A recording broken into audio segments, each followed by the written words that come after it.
안녕하십니까.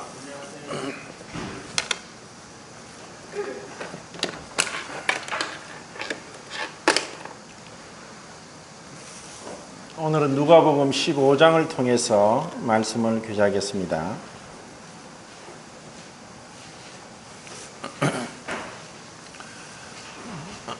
누가복음 15장은 세 가지 비유로 되어 있고, 이거는 앞에 첫 번째 잃어버린 양 비유는 마태복음 18장에도 나오지만 뒤에 10드라크마 중에 한 드라크마를 잃어버린 어느 여자와 또 두 아들을 둔 아버지에 대한 그 비유는 누가복음에만 나옵니다.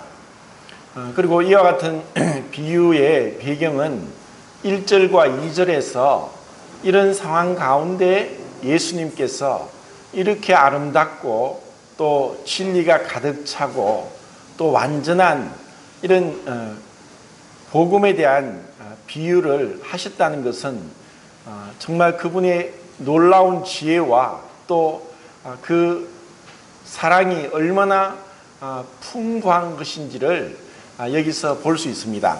자, 1절 2절을 보겠습니다. 모든 세리와 죄인들이 말씀을 들으려고 가까이 나오니 바리새인과 서기관들이 수군거려 가로되 이 사람이 죄인을 영접하고 음식을 같이 먹는다 하더라. 모든 세리와 죄인들이 말씀을 들으러 주님 가까이 왔습니다.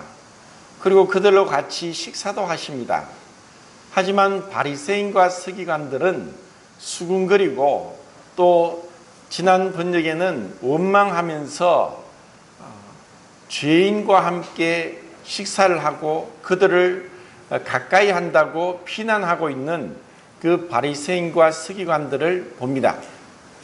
너무나 뚜렷한 차이가 나는 이 두 부류의 사람들을 보시고 또 이렇게 바리새인과 서기관들이 예수님을 향하여서 이렇게 비방하는 그 가운데서 예수님은 이 세 가지 비유를 하셨습니다. 그렇기 때문에 어떻게 보면은 이 바리새인과 서기관들에게 이와 같은 비유로 말씀하시면서 그들로 하여금 회개하고 하나님 앞에 나와서 하나님과 화목하게 하기를 원하시는 주님의 마음이 가득히 이 비유에 담겨 있다는 것을 우리는 알아야 되고, 또 한편으로는 우리의 구원이 성부 하나님과 성자 하나님, 성령 하나님의 역사하심으로 우리에게 어떻게 주어졌는가에 대한 우리의 구원에 대한 너무나 자세한 설명도 있고, 또 어떻게 죄인이 하나님 앞에 구원받을 수 있는가에 대한 방법에 대해서도 너무나 명확하게 나와 있습니다. 그리고 이 세 비유를 통해서 서로 다르지만은 그것은 하나를 얘기하고 있다는 것과 또 그 안에는 통일성이 있다는 것, 그리고 우리로 하여금 하나님의 무한한 긍휼과 자비가 어떠한지를 보게 한다는 것, 이러한 많은 것들이 이 세 비유에 있습니다. 이것은 너무너무 간단하고 또 한 번 듣고 나면은 잊어버릴 수 없이 너무나 쉬운 비유입니다. 하지만 이렇게 쉬운 비유로서 이렇게 심오한 진리를 내포한 이렇게 아름다운 말씀을 하신 주님은 참으로 하나님이신 것을 이 말씀을 통해 알 수 있습니다. 이 세 가지의 비유에서 이 공통점과 또 다른 점을 한번 찾아보겠습니다. 우선은 이 세 비유에서 이 세 가지 비유는 하나님께서 우리를 구원하시는 데 있어서 어떻게 역사하시는가를 말씀하고 있습니다. 데살로니가전서 후서 2장에 한번 보겠습니다. 데살로니가 후서 2장, 여기 손을 넣으시고 데살로니가 후서 2장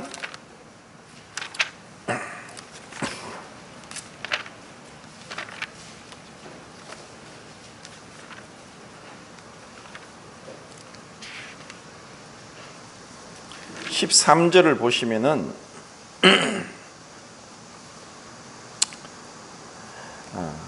주께서 사랑하시는 형제들아, 우리가 항상 너희에 관하여 마땅히 하나님께 감사할 것은 하나님이 처음부터 너희를 택하사 성령의 거룩하게 하심과 진리를 믿음으로 구원을 받게 하심이니 하면서 이 데살로니가 성도들에게 사도 바울이 하나님의 그 택하심, 그리고 성령의 거룩하게 하심, 그리고 진리를 믿음으로 구원을 얻게 한 것에 대해서 그렇게 말씀하고 있습니다.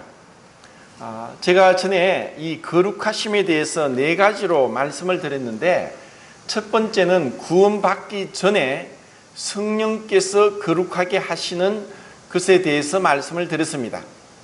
이 거룩하다는 이 단어는 분리하다는 뜻이고, 또 성령께서 그렇게 우리의 마음을 하나님 말씀을 깨닫고 듣게 하도록, 또 우리의 눈을 뜨게 하지 아니하시면은 우리는 진리를, 예수 그리스도의 진리의 말씀을 믿어 구원받을 수 없다고 그렇게 말씀을 드렸습니다. 그래서 이 말씀과 베드로전서 1장 2절의 말씀과 동일한데, 먼저는 성부 하나님께서 그분의 미리 아심을 따라서 우리를 창세전에 그리스도 안에서 선택하셨다는 것이고, 그리고 때가 참에 성자 하나님께서 하늘 보좌를 버리시고 이 땅에 오셔서 그 모든 하나님의 의를 이루시기 위해서 십자가의 사역을 완성하시고 십자가로 승리하셨다는, 그리고 그 2000년 전에 흘리신 그 십자가의 피가 영원하신 성령으로 말미암아 우리 마음에 깨달아지도록 성령께서 역사하셨다는 것, 그리고 우리가 그런 깨달음을 얻기 위하여서 성령께서 우리의 무딘 마음, 완악하고 패역한 마음을 부드럽게 하심으로 우리는 그 진리에 대해서 마음이 열리고 그 말씀을 들을 귀를 얻게 되었다는 것, 이런 삼위일체 하나님의 그 사역을 통해서 우리가 구원받았다는 것을 우리는 항상 잊지 않아야 되고, 그리고 누가복음 15장에서 이 3가지 비유를 통해서도 이것을 명확하게 알 수 있습니다. 우선은 잃어버린 양에 대한 비유와 또 두 번째 드라크마에 대한 비유를 볼 때, 사실 양과 드라크마가 할 수 있는 것은 아무것도 없습니다. 혹 잃어버린 양이 스스로 길을 찾아서 목자에게 올 수는 있는 경우도 있겠지만, 이 양은 대부분 그 산에 사는 야생 양과 목축으로 기르는 가축 양으로 구분이 됩니다. 들에서 마음껏 사는 이러한 양들도 종류가 여러 가지가 있는데, 한 100여 마리 정도가 무리를 이루면서 또 그들은 높은 곳에 잘 오르고 언덕이나 절벽도 자유자재로 오르락내리락 할 수 있는 그러한 그 몸을 가지고 있습니다. 이런 그 양은 눈이 좋고 또 특별하게 목자의 돌봄이 없더라도 무리지어 생활하면서 먹이를 얻고 또 적을 대항할 수 있는 그러한 것이 양이지만, 여기서 말씀하는 양, 그리고 성경에서 항상 말씀하는 양은 가축 양을 말씀하는 것이고, 이 가축 양은 눈이 퇴화되었기 때문에 잘 볼 수가 없고, 그리고 목자가 이 양들을 풀이 있는 것으로 인도하지 않으면 잘 갈 수가 없고, 또 너무너무 어리석고 온순해서 어떠한 다른 동물과도 싸우지도 못하고 대항하지도 못하는 그런 어리석고 겁이 많은 동물을 여기서 말씀하고 있습니다. 그렇기 때문에 그 100마리 양 중에 한 마리 잃어버린 양이 스스로 그 무리와 목자에게 돌아올 수 있는 가능성은 참 희박하다고 볼 수 있고, 또 두 번째 비유에서 어느 여자가 집안에서 10드라크마가 있는데 한 드라크마를 잃어버렸습니다. 그런데 그 잃어버린 한 10드라크마는 스스로 자기 자신이 그 주인에게 찾아지도록 나올 수 없는 무능력한 것을 나타내고 있습니다. 이것은 명백하게 우리 죄인들이 하나님 앞에 사실 나오기 위해서는 무엇으로도 불가능하다는 것을 말씀하고 있고, 우리가 하나님을 먼저 사랑한 것이 아니라 하나님이 우리를 먼저 사랑하셔서 우리 죄를 위하여 독생자를 화목제물로 보내시고 우리의 죄를 속량하셨다는 것이고, 우리가 하나님을 찾은 것이 아니라 하나님이 우리를 먼저 찾아오셨다는 것을 말씀하고 있습니다. 창세기 3장에서 최초의 죄를 범한 최초의 사람 아담이 죄를 범했지만 그는 죄를 범하고 무화과나무 잎사귀로 붓고 데를 가릴 수밖에 없었습니다. 그런 아담을 하나님이 찾아오셨습니다. 네가 어디 있느냐 하고 하나님께서 먼저 아담을 찾아오셨습니다. 이것은 우리의 구원에 있어서도 어떻게 생각하면은 나는 어떻게 해서 어릴 때 교회를 나갔고 또 이렇게 믿음을 가졌고 이렇게 교회 생활을 하고 하나님의 자녀로 살아가고 있다고 생각할지 모르지만, 그 많고 많은 사람 중에서 나의 환경과 또 나의 성격과 또 나의 마음과 또 나의 어떤 여러 능력이나 이런 또 이웃이나 가족 관계나 또 복음을 듣게 된 친구 관계나 그런 배경에는 하나님의 역사하심, 곧 성령의 거룩하게 하시는 역사가 있었기 때문이라는 것을 성경은 말씀하고 있습니다. 이것이 전적 타락의 교리고 완전히 무능하고 부패한 사람의 모습을 말씀하고 있고, 에베소서 2장에서는 허물과 죄로 죽었던 너희를 하나님이 살리셨도다 하면서 이미 완전히 죽은 우리를 나타내고 있고, 또 요한복음 9장에서는 날 때부터 소경된 자를 주님께서 보시고 불쌍히 여기시고 그의 눈을 뜨게 하시는 그와 같은 실제로 병을 취하는 역사로서 우리가 어떻게 구원받았는가를 보게 하는 것입니다.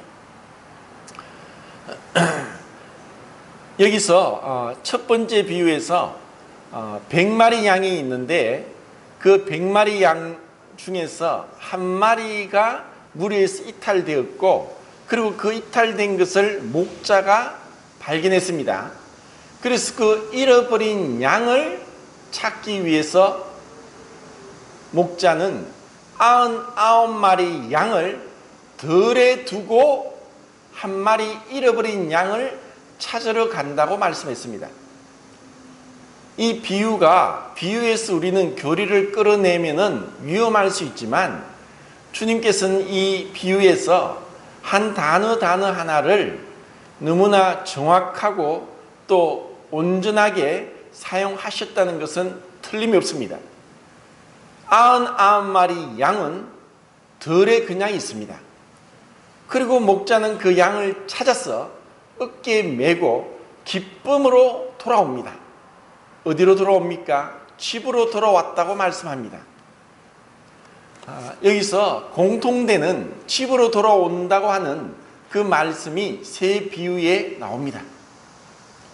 그러면은 이러한 비유로 말씀하시면서 하늘에서는 회개할 것이 없는 의인 99보다 한 사람이 회개하고 돌아오는 죄인을 더 기뻐하신다고 하시는 말씀을 하십니다. 그러면은 우리는 생각할 때 이 99마리의 양은 의인입니까?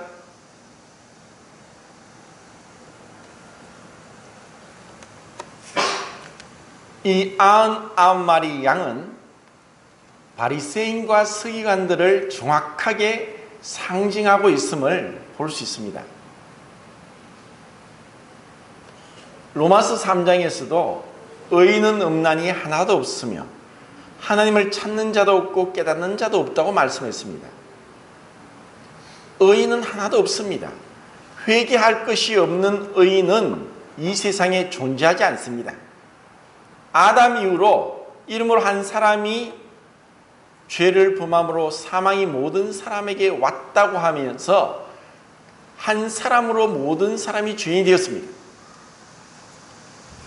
그런데 여기서 의인 99은 바리새인과 서기관들처럼 스스로 자기들은 하나님 앞에 의롭다 하고 온전하다 하고 하나님을 잘 믿는 특권 의식과 영적인 교만에 사로잡힌 자를 상징하고 있습니다. 그들은 생각하기를 어떻게 예수가 모든 죄인들과 세리들을 저렇게 가까이 하실까? 저들은 죄인이고 세리지 않느냐? 하나님을 모르지 않느냐? 불결하고 더러운 가운데 있고 하나님 말씀을 지키지도 않고 또 온갖 죄를 행하는 자가 아닌가 하면서 그들은 속으로 비판했고 그들을 업신여겼고 그리고 그들은 우쭐대면서 스스로 자랑 가운데 있었습니다. 그렇지만 99마리 양은 여전히 덜에 있습니다. 또 우리는 생각할 때 이 한 마리 양과 또 10드라크마 중에서 한 드라크마가 뭐 그래 중요한가? 뭐 그렇게 중요한가 생각할지 모르지만 목자에게 있어서 그리고 10드라크마를 가지고 있던 여자가 한 드라크마를 잃어버린 그 여자 입장에서는 이것은 너무나 중요하고 또 어떻게 보면 자기 생명과 같이 소중하다는 것을 우리는 알 수 있습니다. 왜냐하면 목자에게 있어서는 양이 자식과 같습니다. 그렇기 때문에 양을 해치러 오는 일이나 늑대나 맹수가 오면은 사자나 곰이 오면은 목숨 걸고 양을 지키기 위해서 싸우는 것이 목자가 해야 될 일이었습니다. 그 한 마리 양은 목자에게 있어서 너무너무 중요한 자식과 같고 자기의 생명과 같다는 것입니다. 흔히 우리가 뉴스에서 비가 오지 않아서 올 여름 초에도 가뭄이 계속되니까 축구장 1100개 되는 논이 타들어간다는 그런 뉴스도 나오고 또 농부들이 애가 타면서 마치 자식이 물을 마시지 못해서 목이 타는 것과 같은 마음으로 그 농작물을 애타게 바라보는 농부들의 모습을 뉴스에서 한 번씩 보신 적이 있을 것입니다. 그래서 농사 짓는 사람들이 아니면 우리는 그 마음을 알 수 없듯이 이 목자의 심정을 우리가 잘 알지 못합니다. 그리고 두 번째 비유에서 10드라크마는 이 누가복음 15장에서만 나오는데 헬라의 화폐 단위라서 그 로마의 화폐 단위인 데나리온과 동일하게 노동자의 하루 품삯을 얘기하고 있습니다. 그래서 사실 한 드라크마는 정말 가치가 보잘것없는 가치를 얘기하고 있습니다. 그런데 이 여자에게 있어서 이 한 드라크마는 너무나 중요합니다. 왜냐하면 그 당시에 유대 사회에서 어떤 여자가 청혼을 받고 남자에게 받는 것이 이 10드라크마를 줄에 끼워서 마치 반지처럼 또 아니면 머리에 쓰는 것처럼 결혼의 정표로서 받았기 때문에 그 가치는 사실 별로 크지 않았지만 그 당사자에게 있어서는 애정과 사랑과 결혼의 중요한 표시였기 때문에 이 어느 여자에게 잃어버린 한 드라크마는 그렇게 중요한 가치가 있다는 것입니다. 우리는 세 비유에서 양은 돌봄의 대상이고 또 드라크마는 가치의 대상이고 그리고 세 번째 비유인 그 두 아들에 대해서는 사랑의 대상인 것을 봅니다. 바리새인과 서기관들에게 있어서는 세리와 죄인들이 무가치하게 보였고 그리고 업신여김을 당하고 또 손가락질을 당할 수밖에 없는 비천한 자들이었습니다. 하지만 주님께서 이런 비유를 하시면서 이들이 주님께는 얼마나 소중하고 얼마나 가치가 있고 얼마나 사랑스러운 자들인지를 이 비유에서 말씀하고 있습니다.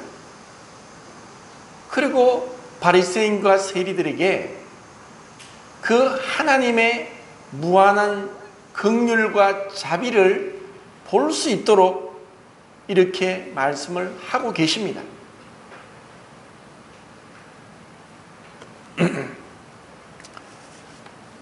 우리가 하나님을 떠나 죄인이 된 것은 죄의 속성은 제가 늘 말씀을 드리듯이 자기의존과 불순종이라고 말씀드렸고 또 그것은 교만으로 나오고 그리고 자기를 위하여 자기 자신을 위하여서 인생의 최고의 목표를 삼고 가도록 하는 것입니다.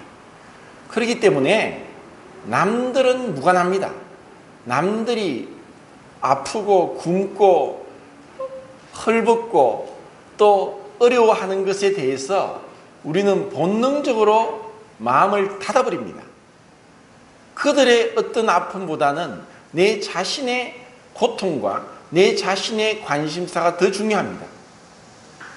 우리는 어제까지 북한이 그 대북 방송을 하는 그 확성기 스피커를 폭발시킨다고 포격을 하겠다는 그런 뉴스를 계속 들으면서 사실 조마조마했습니다. 그리고 제가 또 여러 믿지 않는 사람들과 얘기를 하면서 그들의 마음에는 그냥 분노가 있었고 또 그것에 대해서 즉각적으로 대응을 하고 또 그들을 가만히 내두어서는 안 된다고 하는 그런 복수에 대한 그런 마음이 있는 것을 봤습니다. 그리고 어차피 이렇게 될 바에야 저들을 박살을 내야 된다 뭐 이렇게 과격하게 말하는 사람들도 있었습니다. 그래서 제가 얘기했습니다. 전쟁이 일어나면 안 되죠. 그곳에는 우리의 아들들이 있지 않습니까? 그러니까 아니라고 전쟁이 일어나서 우리 군인들이 정신을 좀 차리고 해이해진 정신 무장을 좀 해야 된다고 이렇게 얘기를 합니다. 쉽게 얘기를 합니다. 그래서 남 얘기는 쉽게 하는 거죠. 정말 우리는 긍휼이 없고 동정이 없고 자비가 없습니다. 왜냐? 자기 자신밖에 모릅니다.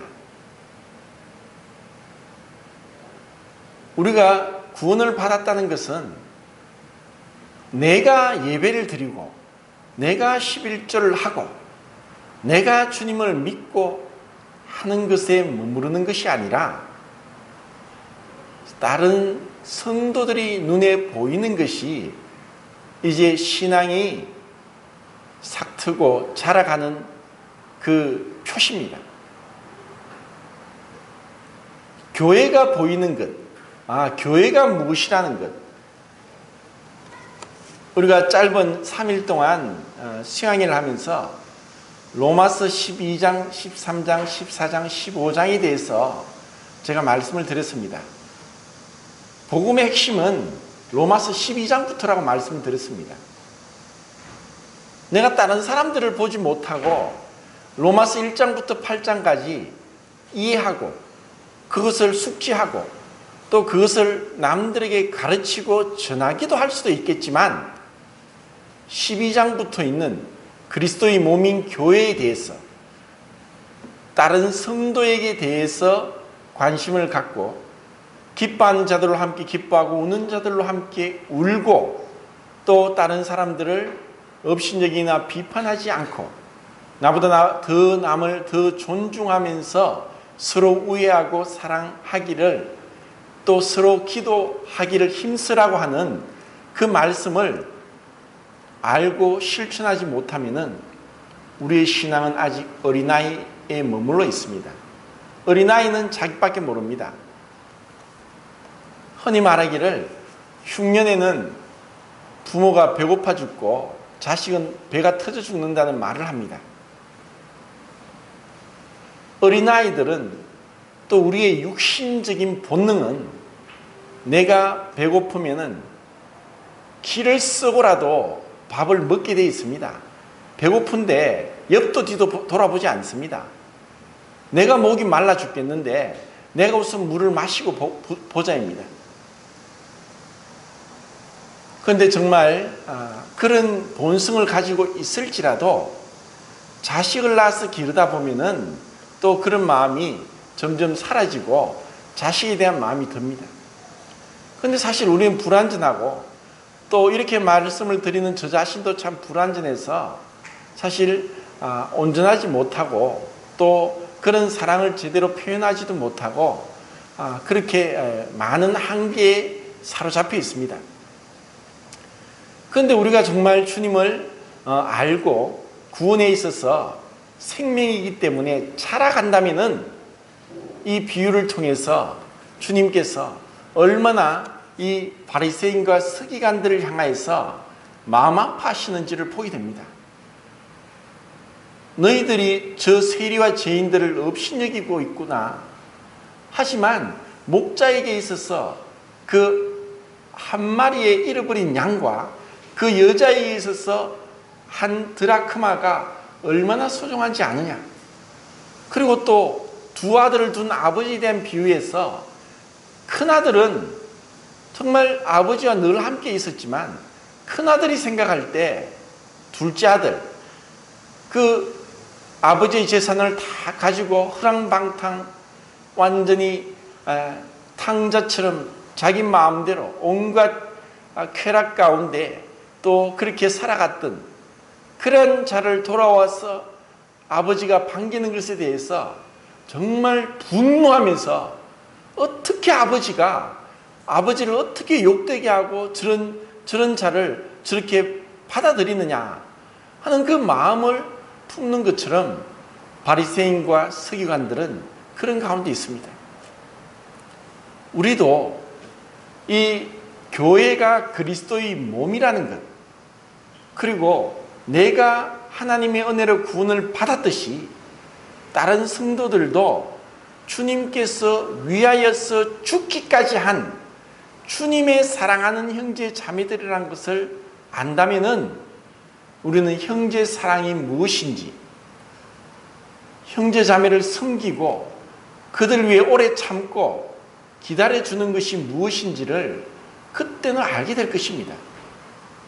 우리는 그렇게 우리의 사랑의 폭을 넓혀가야 되고 또 우리 마음이 관용과 또 온유로서 사람들을 대해야 된다는 것을 이 비유에서 볼 수 있습니다. 세 가지 비유를 제가 왔다 갔다 하고 있는데, 자, 이 100마리 양 중에서 이제 이 한 마리 이 양은 제 길로 갔습니다. 마치 이사야서 53장과 또 베드로전서에 있는 말씀처럼 우리는 다 양과 같았어. 각기 제 길로 갔고 목자를 떠났고 또 우리 원하는 대로 나아갔던 자입니다.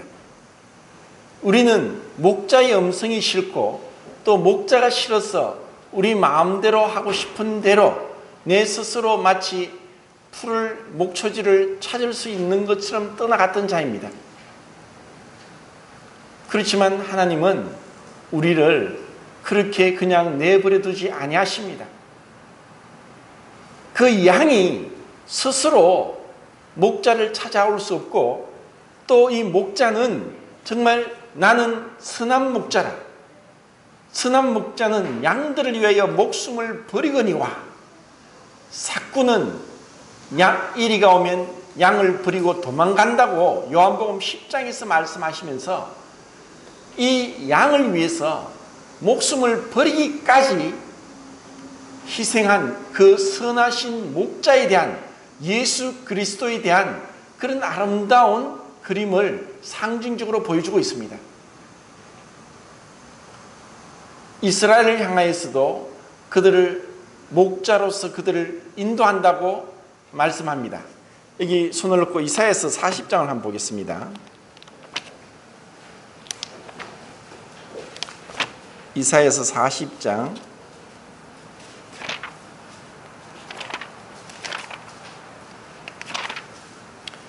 11절입니다.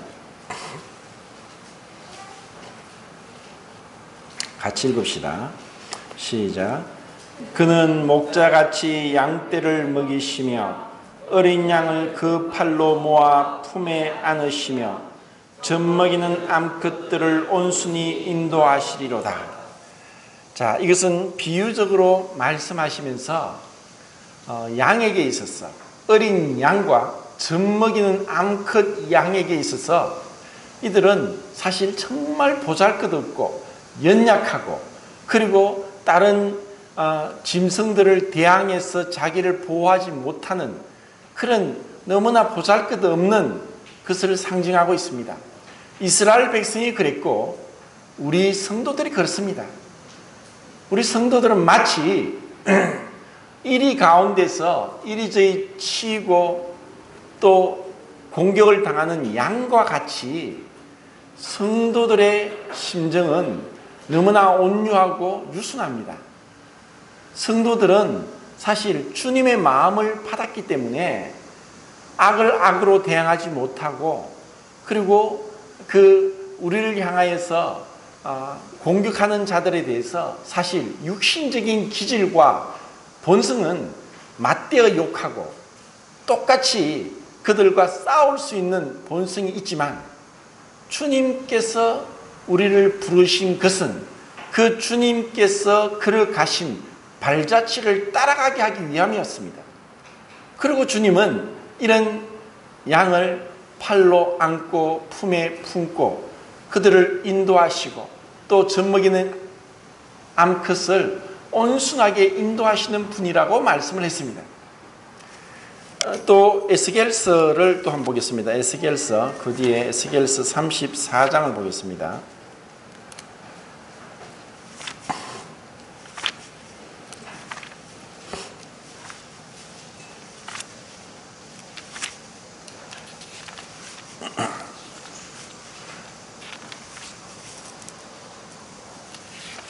(34장) 15절 16절을 같이 한번 읽어봅시다. 구약 몇 페이지죠? 375페이지입니까? 15절 16절 시작. 내가 친히 내 양의 목자가 되어 그것들을 누워 있게 할지라. 주 여호와의 말씀이니라. 그 잃어버린 자를 내가 찾으며 쫓기는 자를 내가 돌아오게 하며 상한 자를 내가 싸매주며 병든 자를 내가 강하게 하려니와 살찐 자와 강한 자는 내가 없애고 정의대로 그것들을 먹이리라. 자, 이 말씀에도 우리가 보면은 참 주님의 마음을 알 수 있습니다. 꺼져가는 등불도 끄지 않고 상한 갈 때도 끄지 아니하시는, 상한 갈 때도 끄지 않으시는 주님, 그리고 고아와 과부와 같이 보잘것없이 힘없는 연약한 자들을 보호하시는 하나님, 그와 반면에 살찌고 강하고 또 스스로 의롭다 하고 다른 자들을 업신여기는 바리새인과 서기관들은 결국 그들이 무정하고 무자비하고 사랑이 없음으로 인해서 심판을 받을 것에 대해서 비유적으로 말씀하십니다. 이것이 바로 주님의 마음이고, 이런 자들을 주님은 돌보시듯이 그 잃어버린 한 마리 양을 찾아서 그 목자 되신 주님께서 어떻게 그 양을 위해서 희생당하시는가를 보게 됩니다. 세례 요한이 보라 세상 죄를 지우고 가는 어린 양이로다, 하나님의 어린 양이로다 하고 외쳤던 것처럼 이제 그분이 목자이면서도 우리의 죄를 위해서 속죄 양이 되셔서 우리를 위해서 마치 대신 속죄 양이 되어서 이스라엘 백성을 애굽에서 구출한 것과 같이 친히 그분이 틀 깎는 자 앞에 잠잠한 양과 같이 그렇게 고난받으시고 죽기까지 하신 주님을 우리는 이 아름다운 비유에서 볼 수 있습니다. 그리고 그 주님은 나를 사랑하사 나를 위하여 자기의 목숨을 버리시기까지 한 선한 목자이시고 나를 위한 대속 양이 되시고 나를 하나님 앞으로 인도하신, 그리고 집으로 인도해서 나와 함께 즐기고 나와 함께 먹자고 하시면서 그 기쁜 환희에 찬 그 놀라운 하나님 나라에 우리를 인도하신 분인 것을 말씀하고 있습니다. 이 비유는 동일하게 나와 함께 즐기자, 하나님이 우리를 그 성령 안에서 의와 희락과 화평 가운데로 인도하십니다. 자, 이제 두 번째 열드라크마 비유는 여자는 제가 봤을 때 성령을 상징한다고 생각합니다. 그리고 이 여자는 집에서 그 열드라크마 중에 하나를 잃어버렸습니다. 그 잃어버린 것에 대해서 한 번씩 우리가 경험하는지 모르겠습니다. 한 번씩 지갑을 잃어버렸다, 카드를 잃어버렸다, 폰을 잃어버렸다, 또 아니면 내 소유물 중에 무엇을 잃어버렸다, 아니면은 자식을 잃어버렸다. 이런 것들은 그 당사자가 아니고서는 그 애타는 마음을 절대로 할 수가 없습니다.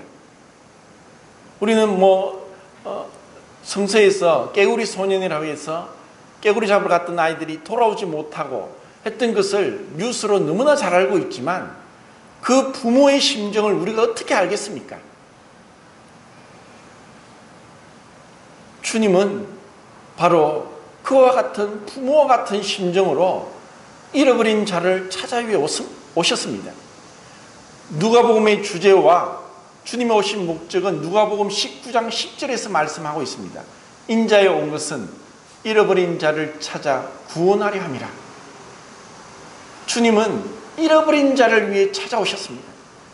그런데 스스로 잃어버린 자란 것을 알지 못하고 자기 의와 교만 가운데, 자기 죄 가운데 있으면은 스스로 자기 그 상태를 알지 못합니다.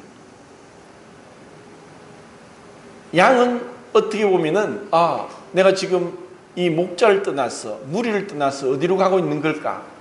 또 지금 내가 혼자서는 어떠한 다른 짐승이 오면 대항하지도 못하고 이기지도 못하는데 하면서 완전한 무력함 가운데 있는 것과 같이 집안에 비록 있지만 이 잃어버린 한 드라크마는 이제는 주인이 찾지 아니하면은 그의 가치가 입증되지 못하고 그대로 버려진 채로 있게 되는 것입니다. 주님이 우리를 찾아오셨고 우리가 잃어버린 자를 깨닫게 하셨고 그리고 우리의 마음을 열었고 우리의 눈을 뜨게 했고 우리의 귀를 열어서 예수 그리스도를 믿게 하셨습니다. 이것은 성령의 거룩하게 하시는 역사입니다. 이것은 전적인 하나님의 은혜요, 하나님의 역사지 사실 이 한 드라크마나 잃어버린 양이 스스로 어찌할 수 없었다는 것을 명백하게 보여줍니다.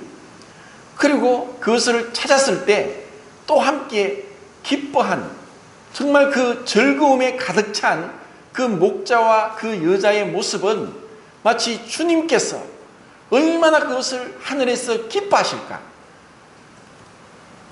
회개할 것이 없는 의인이 아니라 회개한 길을 원하시는, 그래서 하나님의 기쁨을 맛보기를 원하시는 그 주님의 마음을 볼 수 있습니다. 세 가지 공통적으로 구원의 근거는 회개라는 것을 보여주십니다. 그리고 이 회개를 가장 완벽하게 또 너무나 아름답고 감동적으로 그린 것이 두 아들 탕자의 비유입니다. 이 탕자는 우리가 생각할 때 그 유대사의 배경을 알지 못하면은 이 비유의 가치를 잘 모를 수 있습니다. 유대사회에 있어서는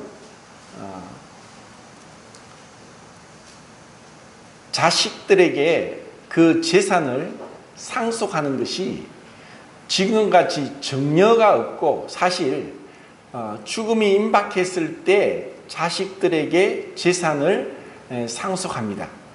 뭐 일종의 정려죠. 그런데 아버지께서 건강하고 또 뭐 어떤 병이 없는데도 자식이 아버지 나에게 돌아올 몫을 정리해 주세요, 저에게 미리 주세요 하는 것은 아버지 일찍 돌아가십시오 하는 것과 똑같이 참으로 무례하고 완악한 폐역한 모습인 것을 유대인들은 알고 있습니다. 그래서 여기서 어떤 아버지가 두 아들이 있는데 둘째 아들이 아버지 내게 돌아올 몫을 주세요 하고 요구하는 것은 너무나 가당찮고 너무나 불순하고 그리고 악한 것인 것을 볼 수 있습니다. 이것은 또다시 이제 신명기 21장을 이제 보겠습니다. 신명기 21장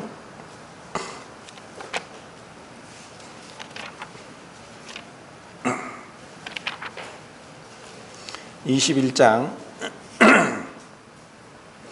18절부터 21절까지 찾았습니까? 294쪽입니다. 구약 294쪽. 자, 18절부터 21절까지 같이 읽어보겠습니다. 시작. 사람에게 완악하고 패역한 아들이 있어 그의 아버지의 말이나 그 어머니의 말을 순종하지 아니하고 부모가 징계하여도 순종하지 아니하거든 그의 부모가 그를 끌고 성문에 이르러 그 성읍 장로들에게 나아가서 그 성읍 장로들에게 말하기를 우리의 이 자식은 완악하고 패역하여 우리의 말을 듣지 아니하고 방탕하여 술에 잠긴 자라 하면 그 성읍의 모든 사람들이 그를 돌로 쳐 죽일지니 이같이 네가 너희 중에서 악을 제하라. 그리하면 온 이스라엘이 듣고 두려워하리라. 명확하게 율법에 명시되어 있기를 불순종하는 자식은 하나님을 공경하지 않는 것과 똑같고, 이것은 10계명 중에서 5번째 계명으로 내 부모를 공경하라 하는 말씀에 위배되기 때문에 부모의 말을 불순종하고 징계를 받기를 싫어하면 돌로 쳐 죽이라고 했습니다. 그리고 이렇게 성읍에서 그 불순종하고 완악하고 패역한 아들을 죽임으로 온 이스라엘의 교훈을 삼고 두려워하게 하고 이와 같은 죄가 얼마나 무서운 죄인지를 두려워 떨게 하고 이런 죄가 일어나지 않도록 방지하기 위한 목적으로 하나님께서 이렇게 말씀을 하셨습니다. 그렇기 때문에 이 세 번째 비유에서 이 둘째 아들이 아버지에게 이렇게 요구하는 것은 아버지로서 훈계하고 아니다, 아직까지 때가 되지 않았다 하고 얼마든지 말씀하실 수도 있습니다. 또 이 비유에는 나오지 않지만 그렇게 말씀을 하셨는데도 고집스럽게 아닙니다. 저는 제 것을 가지고 가야 되겠습니다. 저는 아버지 집이 싫고 아버지 권위가 싫고 아버지로부터 떠나 독립하고 싶고 아버지로부터 상관을 받기를 싫어합니다. 저는 제 마음대로 하고 싶습니다. 제 몫을 주세요. 빨리 주세요. 하고 이렇게 때를 쓰면서 아버지를 졸랐다고도 생각할 수 있습니다. 그런데 아버지는 그렇게 하는 둘째 아들을 그냥 요구대로 들어주면서 재산을 다 주었습니다. 그 돌아갈 재산을 주었습니다. 그런데 이제 이 둘째 아들이 그 재산을 가지고 먼 나라에 가서 자기 마음껏 하고 싶은 대로 합니다. 부모의 간섭도 받지 않고 부모에 대해 생각지도 않고 부모가 자기에게 준 재산이 부모로부터 온 것이고 자기 것이 아니라는 것, 비록 자기 몫을 받았지만 아버지가 아직 건재하고 돌아가시지 않았는데도 여전히 그렇게 있고, 그리고 자기의 형도 떠났고, 그런 허랑방탕하게 살아가면서 이제는 급기야 흉년까지 왔습니다. 여기서 흉년이 왔다고 했습니다. 이것을 보면서 마치 첫 번째, 두 번째 비유와 동일하게 이렇게 집을 떠나간 둘째 아들 탕자가 허랑방탕하게 허비하면서 죄와 사단의 노예가 되어서 그 비참하게 살아가는, 그리고 그 사치와 방종의 그 극악한 모습을 보여주는 그러한 것을 우리는 보게 되지만, 하나님께서 흉년을 주셔서 그로 하여금 빨리 그 가지고 있던 재산을 허비하게 하시고, 그리고 그가 이제 모든 것이 다 허비되고 재산이 날아갔기 때문에 이제 부끄러움을 무릅쓰고 먹고 살기 위해서 돼지 키우는 사람들에 가서 돼지를 키우는데도 돼지가 먹는 그 쥐염 열매를 달라고 해도 주지 않는, 그래서 너무나 공고한 가운데, 비참한 가운데 나가 이제 죽게 되었구나 하면서 자기의 형편을 돌아보게 하도록 환경 가운데 역사하신, 성령의 거룩하게 하시는 역사가 있었기 때문에 이 아들은 회개를 하게 됩니다. 그리고 그렇게 함으로 인해서 그 둘째 아들은 이제 내가 아버지 집에 돌아가겠다고 한 것이 아니라 내가 이제 아버지께로 돌아가겠다고 합니다. 제가 지금 드리는 말씀들은 다 누가복음 15장에 있는데 제가 찾으면 좀 잘 찾지 못해서 시간이 걸리니까 제가 찾지를 않고 그냥 이렇게 말씀을 드립니다. 아버지 집에 돌아가는 것이 아니라 아버지께로 돌아가겠다. 내가 하늘과 아버지께 죄를 지었으니 내가 감히 아들이라고도 일컬음을 받지 못하고 종과 같이 그렇게 아버지에게 가서 종 노릇을 하면서 굶어 죽지 않아야 되겠다 하는 그런 깨달음이 왔습니다. 이런 깨달음은 사실 너무나 귀하고 복된 것입니다. 그래서 저는 흔히 뉴스에서 어떤 축구나 야구나 또 어떤 스포츠로 인해서 이름을 떨치고 또 사람들로 하여금 정말 입에 회자되면서 또 칭송을 받는 부러움의 대상이 되는 스타급 운동선수보다는 정말 아쉽게 그런 메달도 놓치고 또 건강이 악화되어서 또 이렇게 힘들고 좌절 가운데 있는 운동선수들을 보면서 그래, 저들이 더 복될 수 있다. 왜냐하면 저들이 저렇게 좌절과 낙담, 절망 가운데서 자기의 모습을 깨닫고 정말 하나님을 찾을 수 있다면 그것은 복이다. 흔히 우리가 부족한 것 없이 부잣집에서 넉넉하게 원하는 것을 다 가지고 있었다면 정말 우리가 믿기가 얼마나 어렵겠습니까? 사실 그렇습니다. 또 교회 안에서도 바리새인과 서기관 같은 자들이 많습니다. 자기는 늘 의롭고 또 나쁘게 행하지 않고 그렇게 하면서 한껏 교만해 있고 또 항상 다른 사람을 업신여기고 또 자기는 하나님 앞에서 잘났다고 생각하는 자들이 있습니다. 자기 마음의 죄를 보지 못하고 자기가 해나간 어떤 그런 행위를 바라봅니다. 첫째 아들이 바로 그런 자입니다. 첫째 아들은 아버지의 사랑 안에서 보호받고 있는 아들이 아니라 내가 아버지를 거스르지 않고 이렇게 열심히 일하고 있는 마치 계약관계에 있는 하인과 같은 모습으로 아버지에게 대하고 있는 것을 봅니다. 그리고 그 첫째 아들은 밭에서 일하다가 풍악 소리와 음악 소리를 듣게 됩니다. 그 풍악은 쉼포니아스라고 해서 영어의 심포니로 영어 단어가 나옵니다. 그리고 풍악 소리는 코론해서 영어의 코러스가 됩니다. 그래서 코러스 심포니라고 하면은 베토벤의 9번 교향곡 환희의 성가를 생각합니다. 그 기쁨과 또 즐거움에 가득 찬 그런 하모니가 있는 그 소리를 듣고 분노했습니다. 이게 무슨 소리냐? 당신의 동생이 건강하게 돌아왔는데 그 아버지가 송아지를 잡고 잔치를 합니다 했습니다. 그리고 아버지께 가는데 집에 들어가기를 싫어합니다.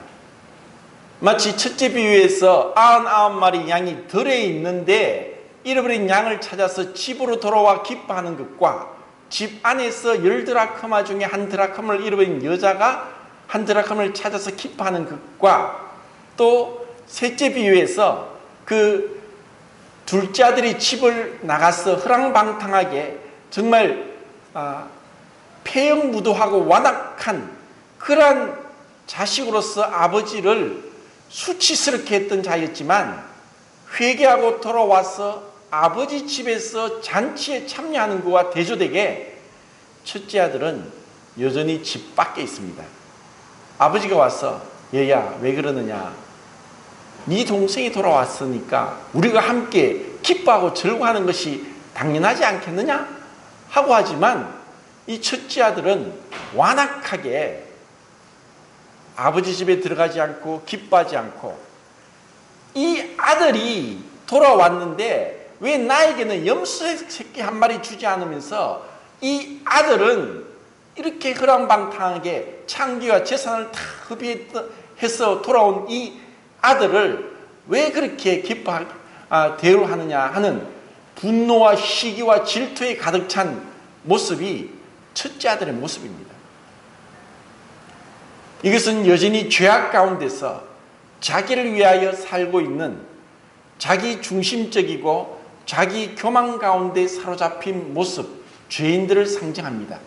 스스로 회개할 것이 없는 의인이라고 생각하면서 진실로 그 아버지의 마음, 잃어버렸다가 되찾은 아들, 죽었다가 다시 살아난 아들을 얻은 그 기쁨에 대해서 동참하지 못하는 여전히 그 마음에 분노와 시기가 가득한 죄인의 모습을 이 첫째 아들을 통해서 볼 수 있습니다.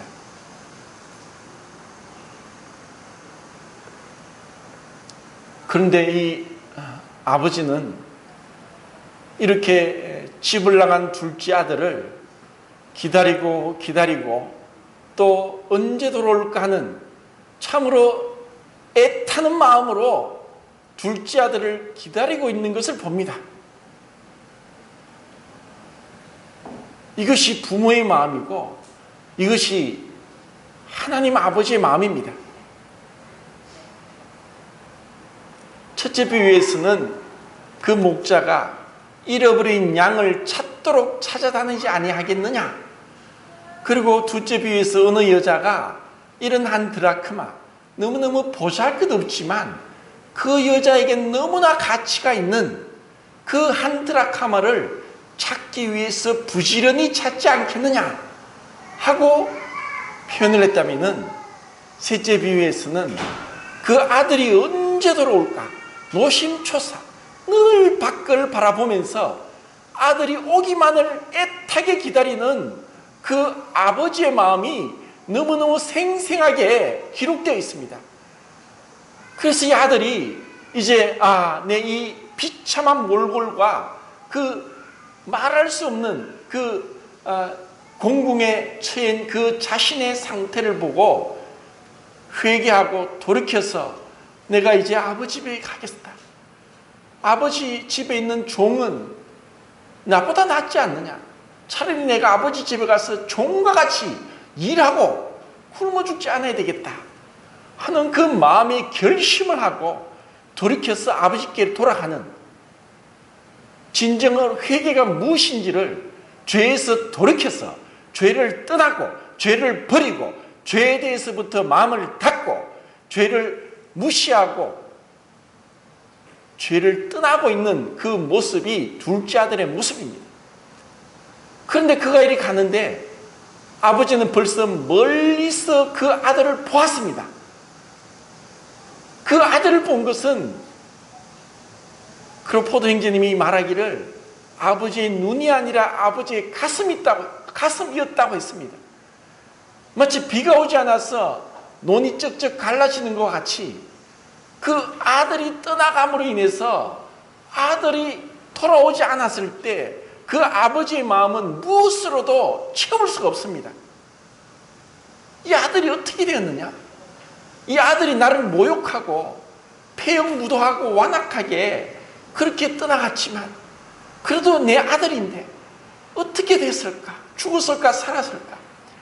그가 이제 돌아오는 것을 보고 그가 어떻게 비참하게 거지 신세가 되어서 돌아오는 것에도 상관없이 아버지는 급히 그 아들을 나가서 쫓아가서 그 아들을 껴안고 입을 맞추고 그 아들을 인해서 기뻐하면서 집 안으로 들어옵니다.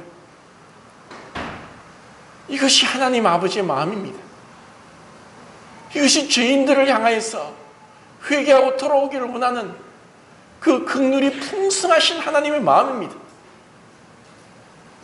다른 사람은 몰라도, 다른 사람은 손가락질 할지라도, 또 그 아들이 나를 그렇게 업신여기고 무시하고 불순종했을지라도 아들이 돌아온 것에 대해서 어떤 말도 듣지 않고 어떤 변명도, 어떠한 약속도, 어떠한 다짐도 하지 않고 그래, 네가 돌아왔구나. 그래, 우리 잔치하자. 함께 먹고 마시고 즐기자.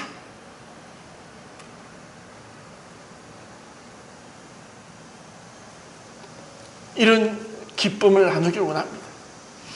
그리고 그 아버지는 그 아들에게 그 더럽고 냄새나고 누더기 같은 옷을 벗기고 가장 좋은 옷으로 입힙니다.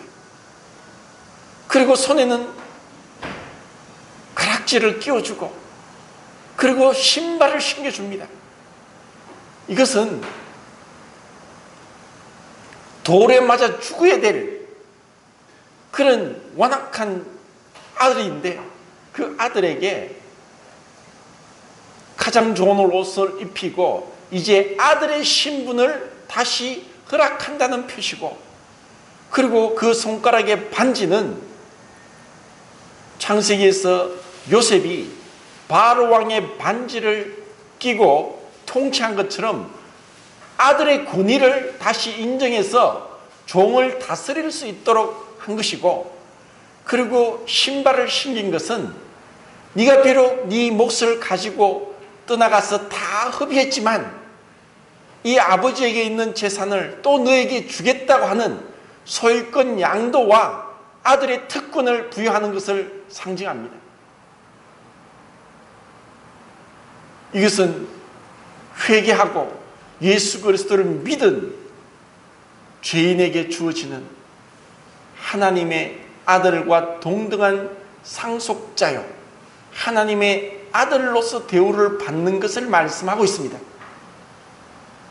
정말 우리가 비록 죄 가운데 방황했고 내 고집대로 마음과 육체에 원하는 것을 하여 하나님의 진노를 받고 하나님의 그 지옥 심판을 피할 길이 없었다고 깨달아졌고, 그리고 하나님의 은혜 가운데 그 무한한 자비와 풍성한 사랑 가운데 돌아와서 아버지, 제가 죄인입니다.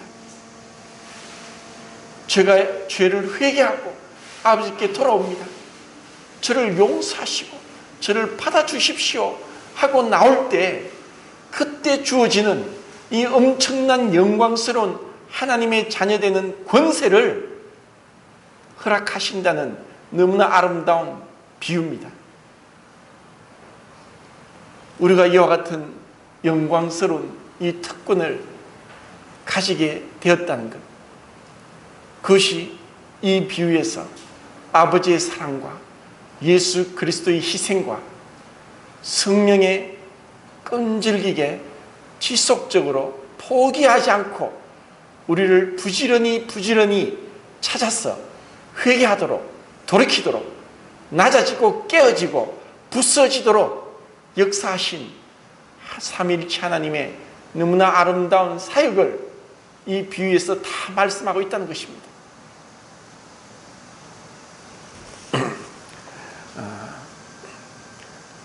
이제 디도스를 한번 보시겠습니다.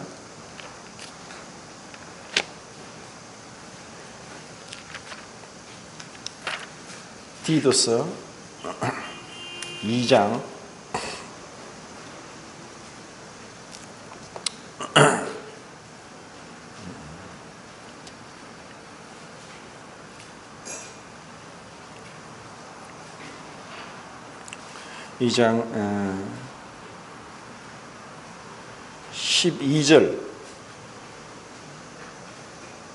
12절부터 14절까지 같이 한번 읽어보겠습니다.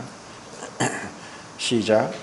우리를 양육하시되 경건하지 않은 것과 이 세상 정욕을 다 버리고 신중함과 의로움과 경건함으로 이 세상에 살고 복스러운 소망과 우리의 크신 하나님 구주 예수 그리스도의 영광이 나타나심을 기다리게 하셨으니 그 가운데 우리를 대신하여 자신을 주심은 모든 불법에서 우리를 속량하시고 우리를 깨끗하게 하사 선한 일을 열심하는 자기 백성이 되게 하려 하심이라.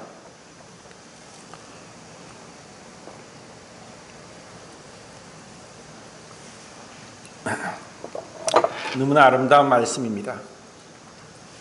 하나님의 놀라운 그 사랑으로 이렇게 변화된 신분, 우리가 하나님의 잃어버렸던 자였지만 다시 되찾아져서 하나님의 친백성이 되고 죽었던 죄인이 다시 살아난 의인이 되어서 선한 일에 열심한 친백성이 되게 하시고 우리의 복스러운 소망과 크신 하나님의 사랑이 나타나기를 기다리게 하시고 이 불법에서 우리를 건져내시고 우리를 깨끗하게 하신 그 놀라운 은혜를 우리가 찬양하고 그리고 선한 일에 더욱더 열심을 내고 그리스도를 향하여서 참으로 그 열매가 가득하여서 주님을 기쁘시게 하게 되기를 바랍니다. 감사합니다.